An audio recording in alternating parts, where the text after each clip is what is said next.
Tennessee sex offenders are easy to find online, but a closer look at the pictures and addresses make it hard to find some offenders in the real world.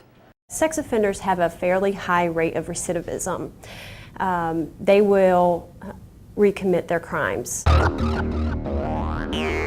The Tennessee Sex Offender Registry was created by the Tennessee Bureau of Investigation to let people know where sex offenders live. Putting that information out to the public is a way to try to help keep the public safe. TBI spokesperson Kristen Helm says sex offenders are supposed to report to local law enforcement, providing crucial information like a home address. The information that they have is only as good as what the sex offenders can provide to them at the time. But the WREG On Your Side investigators uncovered problems in the sex offender registry, leaving some offenders virtually anonymous and unaccounted for.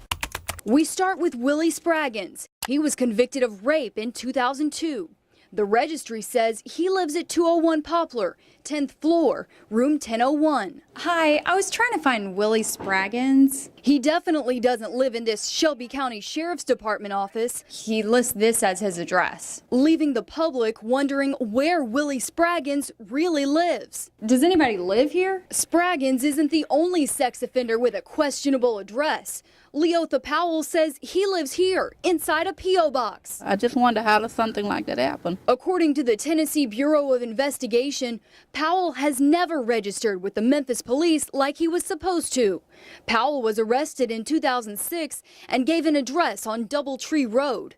But that address never made it onto the registry. It seems as though it's not very important if they would just overlook something like that. And yes, it is frightening. It's not on the burden of the agency to track this person. It's the burden in Tennessee law is actually on the sex offender to report accurate information. Helm says local agencies have to rely on whatever information sex offenders provide. You're not going to know where everybody is all the time, any given minute. Which makes guys like convicted child rapist Raymond Macklin tough to track.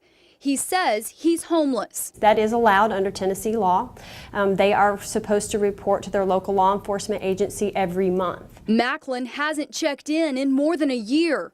Memphis police haven't issued a warrant for his arrest, even though Macklin missed his last 13 registrations. I feel unsafe and I feel afraid. But homeless isn't the only vague address. For some sex offenders, their addresses are unknown. And good luck noticing some of these guys if they're ever in your neighborhood. Do you recognize this guy? No, I do not. His name is Eli Jones. He was convicted of 2 counts of sexual battery.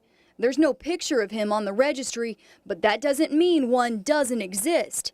We easily found Jones's mugshot from a 2004 arrest. Common sense tells me that that photograph would be better than no photograph, certainly. State Senator Mark Norris says after talking to the WREG On Your Side investigators, Tennessee's sex offender registry needs to be tweaked. The list should be reviewed so that if there are gaps, and you have some here, that there be some effort made to try and fill them. From adding photographs to finding legitimate addresses, Norris thinks the more accurate information, the better. Ideally, you're looking to match photographs with names with residential addresses so that folks can look to see in their neighborhood if any of these sex offenders are resident. Norris cautions the registry is only one tool in keeping you and your family safe. No one should ever rely exclusively on this tool or any tool like it.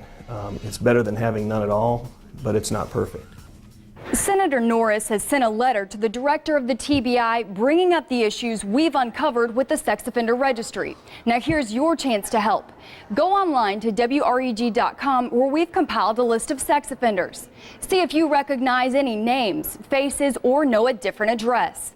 For the On Your Side investigators, Kelly Raybon, WREG News Channel 3.